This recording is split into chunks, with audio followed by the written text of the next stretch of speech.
اللهم صل على سيدنا محمد يا رب صل وسلم دائما ابدا على حبيبي. وقضا ربک، نیت کر لو ان تمام احکام کو اپنی زندگی میں فالو کرنا ہے. کرتے ہیں کہ میں بھی نیت کرتا ہوں اور آپ بھی نیت کر لیں. پہلا حکم قضا ربک، تیرے رب نے فیصلہ کر لیا ہے. یہ نہیں کہا تیرے رب نے حکم دے دیا ہے. حکم میں اور فیصلے میں فرق. فیصلے کا مطلب فیصلہ سنا دیا گیا ہے، اب اس میں تمہیں یہ آپشنل نہیں ہے، یہ منسوخ نہیں ہو سکتا، اس میں کوئی دوسری رائے یا اس کا کوئی دوسرا مطلب نہیں. عدالت جب فیصلہ سنا دیتی ہے پہلے تو کہتی ہے فیصلہ محفوظ ہے اور پھر اس کے بعد فیصلہ سنا دیا جاتا ہے. ہاں جب چھوٹی عدالت فیصلہ سناتی ہے تو بڑی عدالت میں کیس جا سکتا ہے. ہائی کورٹ سنائے گی تو سپریم کورٹ میں اپیل کر سکتے ہیں. لیکن یہ جو رب نے فیصلہ سنایا ہے، اللہ کہتے ہیں تمہارے رب نے، کیا مطلب یہ فیصلہ اس سے بڑی عدالت میں اپیل کے لیے نہیں جا سکتا، کیونکہ تیرے رب کا ہے جو اس کائنات کا رب ہے، اس سے بڑی کوئی عدالت ہے ہی نہیں. وہ فیصلہ کیا اللہ نے سنایا ہے. یہ پلاٹ تمہارا ہے ہیں؟ کیا سنا ہے فیصلہ اللہ نے؟ یہ پلاٹ تمہارا ہے یا روزانہ اتنے پیسے کمایا کرو، کچھ بھی ہو سکتا تھا نا. فرمایا اللہ تعبدوا الا اللہ، عبادت صرف کس کی ہوگی؟ توحید. اور دوسرا فیصلہ وبالوالدین احسانا، والدین کے ساتھ اچھا سلوک کرنا پڑے گا. یہ رب کا فیصلہ ہے، اس میں کوئی دوسرا آپشن نہیں ہے. اس میں لیت و لعل سے کام نہیں لے سکتے. میرے باپ نے مجھے تکلیف دی، میری ماں نے مجھ سے ایسا سلوک کیا، میں نہیں، بوڑھے ہو گئے مجھ سے پلتے نہیں ہیں، کھانستے ہیں، ٹی وی کی بیماری پھیل رہی ہے ان سے، ایکچولی مجھے اپنے بچوں کو بھی دیکھنا ہوتا ہے اور میں جناب جاب بھی کرتا ہوں اور اتنے سارے کام ہیں. ابا کو میں اگر اولڈ ہاؤس میں جمع کرا دوں تو کیا جا رہا ہے اس میں؟ اولڈ ہاؤس میں جمع کرنا اچھا سلوک ہے ان کے ساتھ؟ بعض لوگوں کی نظر میں اچھا ہے، بعض لوگ کہتے ہیں کہ ان کی وہاں کیئر زیادہ اچھی ہو سکتی ہے. تو یاد رکھو وَزَيَّنَ لَهُمُ الشَّيْطَانُ أَعْمَالَهُمْ، قرآن کہتا ہے کہ شیطان کسی بھی برائی پہ اچھائی کا لیبل لگا کے اس کو مزین کر دیتا ہے. یہ شیطانی کام ہے. اس سے بڑی باپ کی اور ماں کی کوئی توہین نہیں ہے کہ بڑھاپے میں آپ ان کو اپنے آپ سے جدا کر دو. بعض لوگ یہ کہتے ہیں کہ ہمارے ابا اماں نے کون سا اپنے ابا اماں کے ساتھ کوئی اچھا سلوک کیا تھا؟ انہوں نے نہیں کیا، وہ قیامت میں جواب دیں گے آپ کو کرنا پڑے گا. کیسے سمجھائیں یار؟ اس میں آپ کے پاس کوئی دوسرا اختیار، دوسرا آپشن نہیں ہے. قضا کا لفظ ہے نا. عجیب بات ہے، قرآن نے جہاں بھی باپ اور ماں کے حکام بیان کیے، کہیں قضا کا لفظ، کہیں وصیت کا لفظ. حکم کا لفظ نہیں ہو رہا، وصیت. وصیت کا کیا مطلب ہوتا ہے؟ جب کوئی شخص دنیا سے جاتا ہے تو جاتے ہوئے جو آرڈر دے کے جاتا ہے اس آرڈر کو کیا کہا جاتا ہے؟ وصیت. ہوتا وہ بھی حکم ہے. بھائی جب کوئی مر رہا ہو تو کہتے نا بچوں یہ والا اس کو دے دینا، وہ فلانی کو فارغ کر دینا ہے ٹھیک ہے نا. ابا یہ بھی کہتے ہیں کہ بیٹا میں نے، میری چاہت تھی تم وہاں شادی کرنا میری بھتیجی سے، تو میں جا رہا ہوں، تم بیٹا وہیں شادی کرنا اور تم چمونی آپا کا خیال کرنا. یہ سب ہوتی ہیں نا باتیں. اور اس کے بعد چلے گئے. اب لوگ بڑا خیال کرتے ہیں یہ میرے ابا کی آخری وصیت تھی. اب تو میں یہ ساری باتیں پوری، یہ تو میرے ابا کی آخری کیا تھی؟ وصیت تھی. تو میت جب دنیا سے چلی جاتی ہے تو اس کو انسان اس کی چاہتوں کو پورا کرنے کی فکر کرتا ہے. تو وہ احکام جو پہلے دیے ہوں ان کو اتنی اہمیت نہیں، جو عین مرنے سے پہلے کہے ہوں ان کو بہت زیادہ اہمیت دی جاتی ہے. ایک تو یہ وصیت میں اور عام حکم میں یہ فرق ہے کہ وصیت کو بہت زیادہ اہمیت بولو بھائی دی جاتی ہے. دوسری عام حکم میں اور وصیت میں فرق یہ ہے کہ وصیت منتخب احکام کی ہوتی ہے. یعنی جب آپ مرنے لگتے ہیں تو ایسا نہیں کہ بہت ساری باتیں اپنے اولاد سے کریں. آپ کو پتا ہے ابھی ٹائم میرے پاس کم ہے, سلیکٹڈ, بہت ہی خاص خاص باتیں. یہ نہیں کہیں گے اب بیٹا میں مر جاؤں تو وہ دیکھو کوفتے رکھے ہوئے فریج میں خراب نہ ہو جائیں, کھا لینا. وہ ہے بھائی, یہ بھی تو جب آپ سفر پہ جا رہے ہوتے ہیں بتاتے ہیں نا بیٹا فریج میں کوفتے رکھے ہوئے ہیں, مرغی کے انڈے کہیں خراب نہ ہو جائیں. وہ اور ہاں وہ تمہاری نانی دیسی گھی لے کر آئی تھی, وہ کھا لینا ورنہ پڑوسیوں کو دے دینا. یہ عام نارمل احکام ہوتے ہیں. مرتے ہوئے آپ اس قسم کی باتیں سلیکٹڈ احکام ہوتے ہیں جو بہت اہم, جو آپ کی نظر میں سب سے زیادہ امپورٹنٹ ہوتے ہیں, سب سے زیادہ اہم. بڑی بڑی باتیں, جائیدادوں کے مسئلے, کہیں خون خرابہ نہ ہو اولاد میں, اس قسم کی چیزیں. تو اللہ, اچھا دو فرق ہو گئے وصیت میں اور عام حکام میں. تیسرا فرق, وصیت میں منسوخ ہونے کا احتمال. بھائی میں نے آپ کو جیتی جاگتی حالت میں کوئی حکم دیا, یار یہ کر لو, یار یہ کر لو, یوں کر لو, اس کے بعد میں آپ کو منع بھی تو کر سکتا ہوں نا. لیکن مرنے والا مرنے سے پہلے جو باتیں کر کے جاتا ہے اس میں ریورس گیئر, وہ اس میں رجوع کا امکان نہیں ہوتا. تین فرق ہیں, ایک عام حکم میں اور کس میں, وصیت میں. تو اللہ کہہ رہا ہے وَوَصَّيْنَا الْإِنسَانَ بِوَالِدَيْهِ, ہم انسان کو والدین کے لیے وصیت کر رہے ہیں کہ ان کے ساتھ اچھا سلوک کرو. کیا مطلب؟ عام حکم کی طرح حکم نہیں ہے. نمبر ایک, بہت اہمیت کے ساتھ بیان کر رہا ہوں. نمبر دو, میں نے بہت سارے احکام جو سلیکٹڈ احکام ہیں جو میں نے قرآن میں دیے ہیں, ان میں سے اس موقع پر سب سے اہم ترین حکم کو سلیکٹ کر کے تمہارے سامنے بیان کر رہا ہوں. اور تیسری بات, اس حکم کے منسوخ ہونے کا امکان, یہ چینج نہیں ہو سکتا. قرآن میں بہت سے احکام ہیں جو خود اللہ نے چینج کر دیے, یہ والا چینج, شراب کا حکم آیا کہ صرف نماز میں نہیں پیو, باقی پی سکتے ہو, اجازت دی, پھر بعد میں باقی بھی کیا کر دی, منسوخ کر دی, بالکل ہمیشہ کے لیے حرام کر دیا. عورت کی عدت پہلے 2 سال ہوا کرتی تھی, قرآن نے اس کو بیان کیا, مگر اسلام نے پھر وہ عدت منسوخ کر کے 4 مہینے 10 دن کر دی. اتنی لمبی عدت نہیں ہوگی. اور اس کی بڑی مثالیں ملتی ہیں. روزہ پہلے آپشنل تھا, رمضان میں کہا کہ روزہ رکھو, چاہے تو فدیہ دے دو, بعد میں کہا فمن شہد منکم الشہر فلیصم, اب رمضان کا مہینہ پایا تو روزہ رکھنا پڑے گا. فدیہ صرف بیمار آدمی دے سکتا ہے. تو لیکن وصیت کے لفظ نے بتا دیا کہ والدین کے ساتھ حسن سلوک والا حکم چینج, بولو بھائی, نہیں ہو سکتا. تو قضا کا لفظ بھی کہ فیصلہ کر دیا, یہ فیصلہ ہو گیا, اب نہیں. فیصلہ ہوتا ہے بڑے دلائل سننے کے بعد, بہت غور و فکر کے بعد جا کے آخر میں جو فیصلہ ہوتا ہے. تو اللہ فرماتے ہیں گویا یہ میں نے فیصلہ کر دیا ہے, اب اس میں تم جتنے بھی دلائل دو گے نا اس کے خلاف, وہ دلائل کالعدم ہیں. گویا کہ میں پہلے وہ سب چیزیں سوچ چکا ہوں, گویا اب ساری چیزیں پہلے. اللہ کو تو سوچنے کی ضرورت نہیں, ایک مثال ہے. تو قضا ربک الا تعبدوا الا ایاہ وبالوالدین احسانا.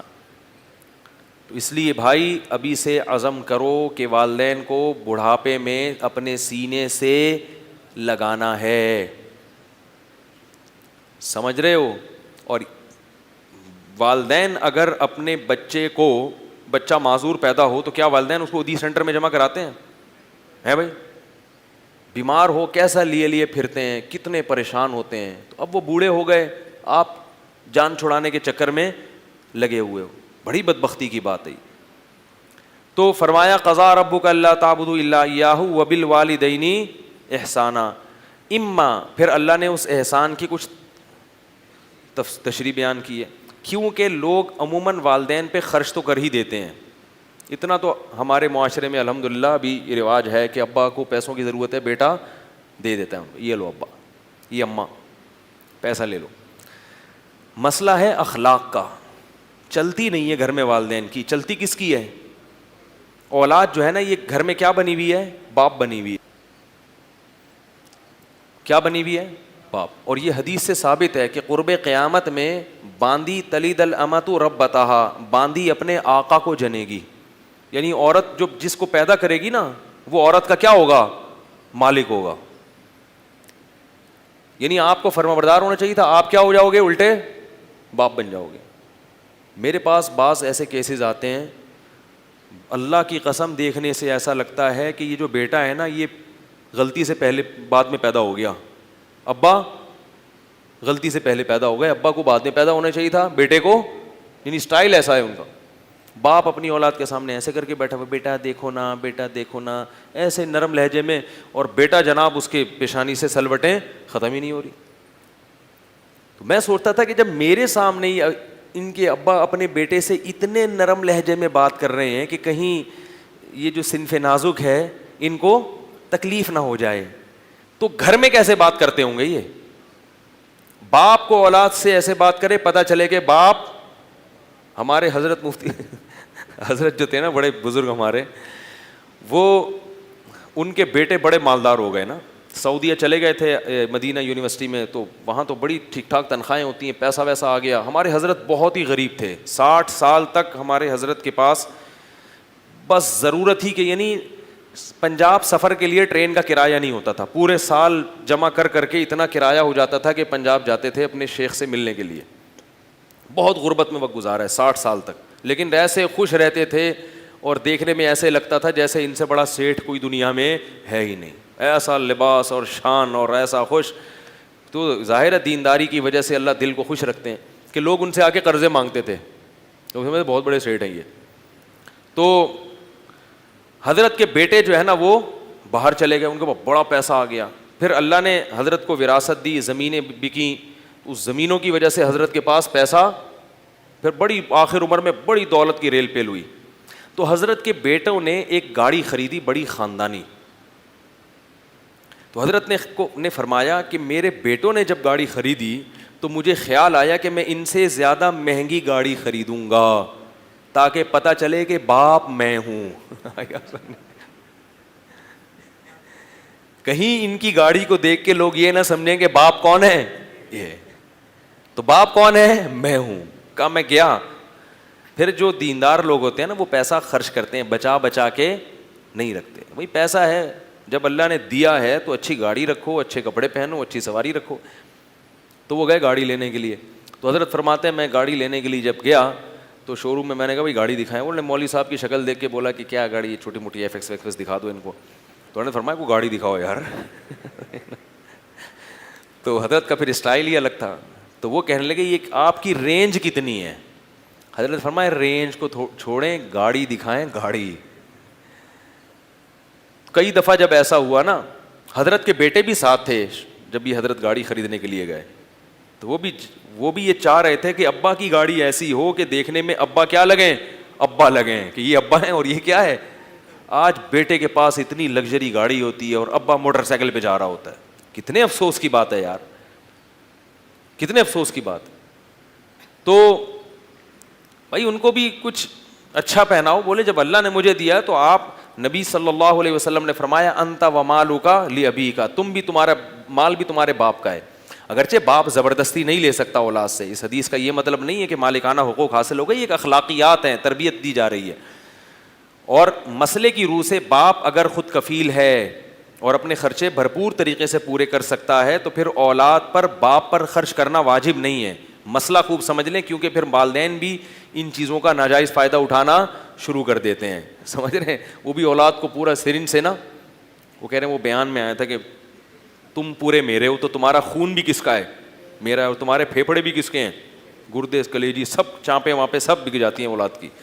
تو اس لیے شریعت نے ہر ایک کی ملکیت کا خیال رکھا ہے کہ آپ کسی کی ملکیت میں اس کی اجازت کے بغیر تصرف نہیں کر سکتے. سمجھ رہے ہو کہ نہیں سمجھ رہے؟ تو ہاں اگر باپ محتاج ہے تو پھر لے سکتا ہے وہ. خیر, تو وہ پھر بڑی زبردست, وہ کویت کا ایک شہزادہ بھاگ کے آیا ہوا تھا, عراق میں جنگ کی بھی تھی نا کویت کے اوپر, تو ایک شہزادہ اپنی گاڑی لے کے بھاگا ہوا تھا, بڑی خاندانی گاڑی. پھر حضرت نے کویت کے شہزادے سے وہ گاڑی خریدی. تو اس میں ہم بھی کبھی کبھار چکر لگاتے تھے. تو حضرت کا اصول یہ تھا کہ گاڑی میں جب بھی پیٹرول ڈالو تو ٹینکی کو فل کرو. یہ جو چھچور پنا ہے نا 50 روپے کا 100 روپے کا, اس سے بڑی نفرت تھی ان کو, اس لیے کہ جب خود ہی چلانی ہے گاڑی تو بعد میں بھی تو ڈالنا ہی ہے نا. یہ بھی کنجوس ہونے کی علامت ہوتی ہے, کنجوس ہونے کی علامت. بھائی جب خود چلانی ہے تو ایک دفعہ بھروا لو اس کو. تو کہتے ہیں جب میں پیٹرول پمپ پہ لے کے جاتا تھا تو وہ ٹینکی بھرتی نہیں تھی, وہ مڑ مڑ کے دیکھ رہے ہوتے بھائی یہ ٹینکی ہے کیا ہے یہ. ہاں اگر آپ کی بائک یا گاڑی محلے والے استعمال کر رہے ہیں تو پھر 50 روپے سے زیادہ نہ ڈالیں. کیونکہ مجھے تجربہ ہے, بہت سے لوگ گاڑیاں لے جاتے ہیں, بائکیں لے جاتے ہیں, پیٹرول سارا آپ کے کھاتے میں, تو ٹینکی بھرو گے تو پھر یہ ہو جائے گا. اور ویسے بھی کوشش یہ کرنی چاہیے کہ اپنی چیزیں استعمال ہوں. وہ ایک آدمی تھا, لوگ اس نے بائک خریدی تو لوگ اس کے پاس آتے کہتے ہیں یار بائک مل جائے گی, پیٹرول میں خود ڈال دوں گا. وہ بیچارہ شرمندہ ہوتا کہ پیٹرول بھی یہ خود ہی ڈال رہا ہے تو میں کس منہ سے منع کروں, لے جا بھائی ڈال دینا. پھر تھوڑی دیر میں کچھ یار کوئی بائک مل جائے گی پیٹرول ڈال دوں گا میں, لے بھائی. پھر کوئی تیسرا آتا, مولوی بھائی صاحب ذرا بائک مل جائے گی پیٹرول ڈال دوں گا. جب اس کی بائک کی ایسی کی تیسی ہونا شروع ہوئی, لوگ پیٹرول تو ڈال رہے ہیں, تو ایک دن ایک آدمی آیا کہنے لگا بھائی بائک مل جائے گی پیٹرول ڈال دوں گا. یہ ایک ڈبہ لے کے آیا, بولا اس میں پیٹرول ڈال کے چلا لو. کہا پھر بائک صرف پیٹرول سے نہیں چلتی, اور بھی چیزیں اس کی استعمال ہوتی ہیں. اگر صرف پیٹرول ہوتا نا تو ڈبے میں پیٹرول ڈال کے چلا لو اس کو. تو حکم دیا کہ اما یبلغن عندک الکبر احدہما, دونوں میں سے کوئی ایک یا دونوں بڑھاپے کو پہنچ جائیں. مسائل تو بڑھاپے میں شروع ہوتے ہیں سارے. فلا تقل لہما اف, بڑھاپے میں طبیعت ہو جاتی ہے چڑچڑی, برداشت ہو جاتی ہے ختم. سب کے ساتھ ہوتا ہے ایسے, بڑھاپے میں انسان کے اعصاب کمزور ہو جاتے ہیں, بات بات پہ غصہ آتا ہے اس کو. تو اللہ فرماتے ہیں کہ ان کو اف نہیں کہنا ہے. اف کا لفظ اس لیے ذکر کیا کہ اف سے کم کوئی تکلیف کی چیز ہی نہیں ہے. اف سے کم کوئی تکلیف کا کوئی لفظ ہی نہیں ہے نا. تو اف بھی مت کرو. ولا تنہرہما, اور ان کو جھڑکنا نہیں ہے. ہوں اس طرح کر کے جو بات کی جاتی ہے نا, جھڑکنا نہیں ہے. ولا تنہرہما وقل لہما قولا کریما, اور جب بھی بات کرنی ہے تو عزت والی بات کرنی ہے. ان کو کریم کہتے ہیں ریسپیکٹ دینا کسی کو, قول کریم یعنی ایسی اس طرح سے بات کرنی ہے جس سے یہ اندازہ ہو کہ آپ ان کو عزت دے رہے ہیں. آج اولاد پڑھی لکھی ہو جاتی ہے, والدین بیچارے گنوار ہوتے ہیں, کم علم ہوتے ہیں, تو اولاد پھر اپنے آپ کو زیادہ فنٹر بننا شروع. اور بہت سے تو میں نے ایسے ہی نالائق بھی دیکھے ہیں کہ ان کو اپنے ابا کا تعارف کرواتے ہوئے شرم آ رہی ہوتی ابا کو ملنے, کہ لوگ کیا بولیں گے یہ تمہارے ابا ہیں. بھائی جو بھی ہیں اللہ نے بنا دیے, فخر سے ملایا کرو بھائی یہ ہیں اور میرے لیے قابل احترام ہیں, یہ میری اماں ہیں اور یہ میرے کیا ہیں ابا ہیں, یہ میرے لیے قابل احترام ہے. اور لوگوں کو بھی خیال کرنا چاہیے کہ کسی کی موجودگی میں اس کے باپ کو برا مت کہے, اس کا مذاق مت اڑائیں چاہے وہ کیسا ہی ہو. یہ بہت بڑی توہین ہے اولاد کے لیے کہ آپ اس کی موجودگی میں اس کے باپ کا مذاق اڑاتے ہیں. تو فرمایا کہ وقل لہما قولا کریما واخفض لہما جناح الذل من الرحمہ, اور رحمت سے اپنے ذلت کے بازوؤں کو جھکا کے رکھو, اور پھر ان کے لیے دعائیں بھی کرو. وقل رب ارحمہما کما ربیانی صغیرا, اے اللہ ان پر ایسے رحم فرما جیسے انہوں نے مجھ پر اس وقت رحم کیا جب میں بچہ تھا. کیسی ماں اپنے بچوں کو پالتی ہے, کیسا محبت دیتی ہے, اور بیٹا بڑا ہو کر کیسے بھول جاتا ہے ماں. بچپن میں ایک ایک سیکنڈ کے لیے ماں کا محتاج ہوتا ہے. تھوڑی دیر کے لیے ماں شارٹ ہو جائے, امی کہاں ہیں. ہمیں یاد ہے ہم جب اسکول سے گھر آتے تھے نا تو سب سے پہلے امی چاہیے ہوتی تھی, چوتھی پانچویں کلاس میں. لوگ کہتے تھے ابو ہیں آ رہے ہیں, ان کہ نہیں ابو نہیں چاہیے. بچپن میں کردار ماں کا, بڑے ہو کر پھر ابو کی ایک الگ ویلیو بن جاتی ہے. بچپن میں کون چاہیے, ماں چاہیے, کیونکہ جو ماں سینے سے لگاتی ہے, جو محبت دیتی ہے وہ باپ بچپن میں دے. باپ تو سہارا دیتا ہے کہ چھت میسر کر دیتا ہے, اور ماں کو عزت کے ساتھ اولاد کو پالنے کا موقع دیتا ہے. لیکن مانوس بچہ کس سے ہوتا ہے, کیونکہ جو ٹوٹ کے محبت ماں کرتی ہے وہ باپ کر ہی نہیں سکتا نا بچپن میں. وہ اللہ نے ماں کو جو اس قسم کی جذباتی محبت دی وہ باپ میں, باپ کی محبت ہوتی ہے کافی سوچنے سے سمجھ میں آتی ہے وہ, ٹھیک ہے نا. آدمی کافی سوچتا ہے تو اندازہ ہوتا ہے یار اس میں بھی ہے, سب محسوس ہو رہا ہے کہ ابا بھی محبت کرتے ہیں, جذباتی نہیں ہے نا وہ.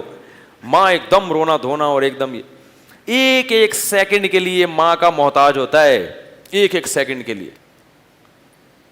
تو بڑے ہو کر کیسے غائب ہوتے ہیں یار, دوسرے ملکوں میں چلے جاتے ہیں, فون بھی نہیں کرتے ماؤں کو. ایسے بدبخت لوگ ہیں, چند سال پہلے کی بات ہے, کسی کے ابا بیمار ہو گئے تو وہ لندن چلے گئے تھے وہ صاحب, تو کسی نے فون کیا, یار ابا تمہارے بیمار چل رہے ہیں آؤ, تو اس نے کہا ادھر ہی بھیج دو, میں یہاں ان کو اولڈ ہاؤس میں داخل کرا دوں گا. مسلمان ہو کے ایسی باتیں کر رہے ہو یار. تو اور اللہ نے یہ بھی فرمایا کہ ان تکونوا صالحین, کتنی دیکھو دین فطرت ہے. اللہ کو معلوم ہے کہ والدین کے ساتھ 100% یہ حقوق ادا نہیں ہو سکتے, کیونکہ رہنا 24 گھنٹے ساتھ ہوتا ہے, تو اونچ نیچ بہرحال ہوگی. بھائی جب جس کے ساتھ ہمیشہ رہنا ہوتا ہے نا, تو اس کے پورے حقوق کبھی بھی ادا نہیں ہوتے, تھوڑا بہت دائیں بائیں معاملہ ہوتا ہے, کبھی کبھار غصہ بھی آ جاتا ہے, کبھی ابا کو بھی آدمی کہہ دیتا ابا یار کیا لگا کے رکھی ہوئی ہے یار, آپ نے گٹکا بھی نہیں کھانے دیتے, ہر وقت نصیحتیں کرتے رہتے ہو, 2 بجے آ رہا ہوں تو پوچھ رہا ہوں کہاں سے آ رہا ہے, کدھر کو جا رہا ہے. خود سوچو آپ کے ابا اگر آپ سے اتنی باتیں پوچھتے تو آپ کا کیا حال ہوتا. تو اس طرح کی باتیں کبھی کبھار ہو جاتی ہیں. تو اس کا اللہ نے حل بتایا, ان تکونوا صالحین, اگر نیک بننے کی کوشش کرو گے, فإنہ کان للأوابین غفورا, تو اللہ توبہ کرنے والوں کے لیے کیا ہے, غفور ہے. کیا مطلب, غلطی ہو جائے تو توبہ کا دروازہ بولو بھائی کھلا ہوا ہے.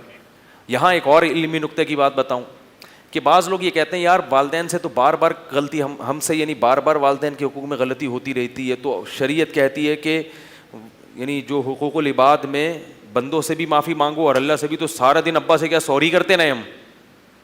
تو علماء کہتے ہیں کہ اگر کبھی اونچ نیچ اس طرح ہو رہی ہو نا, تو صرف اللہ سے سوری کر لینا کافی ہے.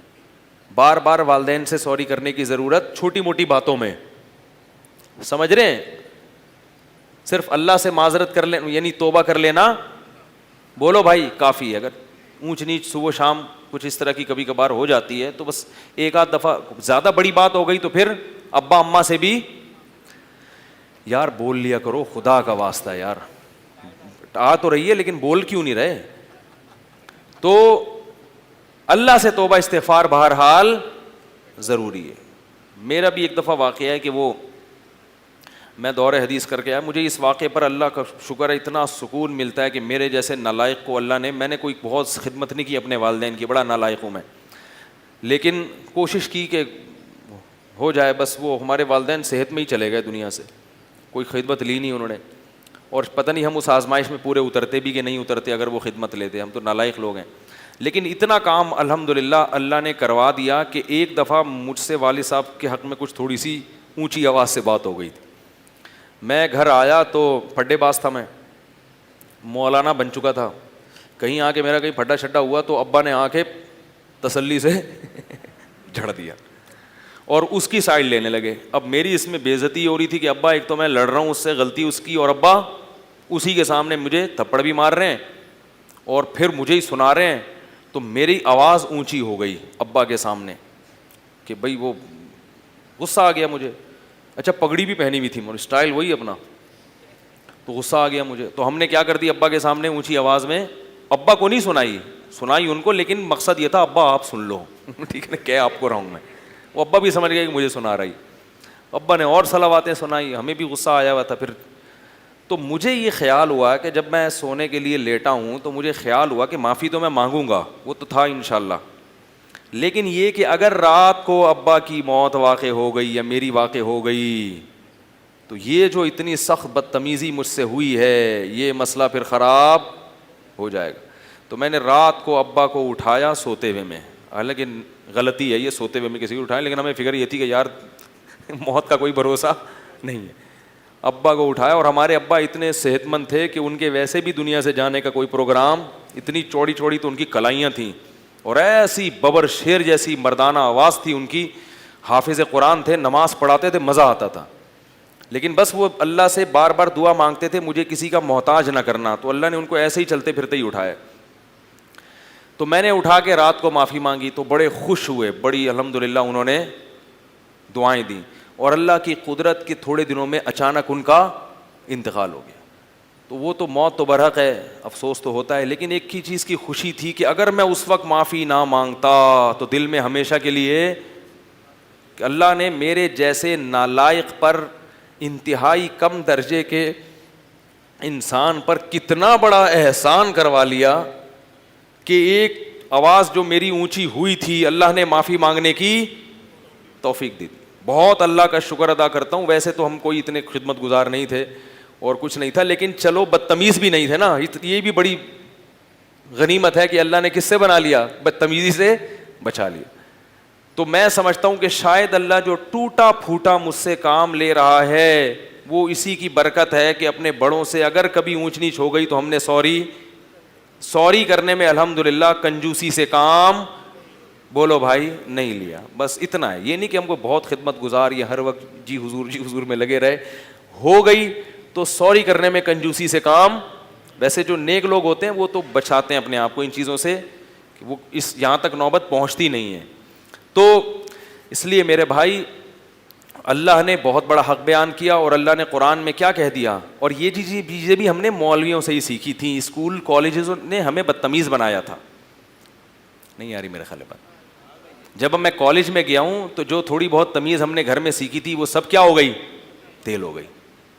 تعلیم تو آئی مگر بدتمیزی بھی. تو مدرسے میں گئے ہیں تو پھر یہ چیزوں کا خیال آیا کہ بھائی یہ غلط ہے. کالج میں باتیں کس قسم کی ہوتی تھیں. کالج میں ہم این سی سی کی ٹریننگ نہیں ہوتی تھی, پہلے فوجی ٹریننگ ہوتی تھی, اس میں ٹریننگ کر رہے تھے. تو ایک لڑکا ہمارے ساتھ بیٹھا ہوا پریڈ میں, دوسرے سے کہہ رہا ہے ابے یار میں جب بھی گھر جاتا ہوں میرے ابا مجھے چھیڑتے بہت ہیں. دوسرا کہتا ہے تو نے ایسے ابا پالے ہوئے کیوں ہیں. یہ کالج میں باتیں ہو رہی. تو بچہ کیا سیکھے گا, تو یہی سیکھے گا آزاد خیال آزاد. تو جب مدرسے گئے ہیں ہمارے گھر کا ماحول بدتمیزی والا نہیں تھا الحمدللہ, لیکن کالج میں جا کے سب تیل ہو جاتا. میں یہ نہیں کہہ رہا کالج نہ پڑھیں, مگر کالج پڑھیں تو ساتھ ساتھ علماء سے تعلق بھی رکھیں, وہ بھی ضروری ہے. لیکن ساتھ ساتھ تہذیب سیکھنا بھی, علماء سے تعلق مطلب مجھ سے رکھیں. میں خود سیکھنے کا محتاج ہوں بزرگوں سے. تو میں تو آپ کو تھوڑی ایک گائیڈ کر رہا ہوں کہ علماء سے اہل اللہ سے جا کے تعلق رکھو. ہمیں خود بھی کنٹرول نہیں ہے اپنے اوپر. لوگ مجھے کہتے ہیں بہت اچھے اخلاق ہیں, کبھی آپ معاملہ پڑھے تو پتہ چلے گا آپ کتنے اچھے اخلاق ہیں. سیدھی سی بات ہے, ہم تو ٹکا دیتے ہیں بھائی, ٹھیک ہے نا, بعد میں سوری کر لیں گے. لیکن اچھا خیر. تو اللہ تعالیٰ نے کیا فرمایا کہ اگر کبھی غلطی ہو جائے فَإِنَّهُ كَانَ لِلْأَوَّابِينَ غَفُورًا, تو توبہ کا دروازہ کھلا ہوا ہے. 10 دفعہ غلطی ہوتی ہے 10 دفعہ توبہ کرو, 100 دفعہ غلطی ہوتی ہے 100 دفعہ توبہ کرو. مفتی طارق مسعود صاحب کے بیانات سننے کے لیے youtube.com/مفتی طارق مسعود کو سبسکرائب کریں. اور اگر آپ لائیو ویڈیو کو کبھی بھی مس نہیں کرنا چاہتے ہیں تو سبسکرائب کرنے کے بعد بیل آئیکن پہ کلک کرنا مت بھولیں. جزاک اللہ.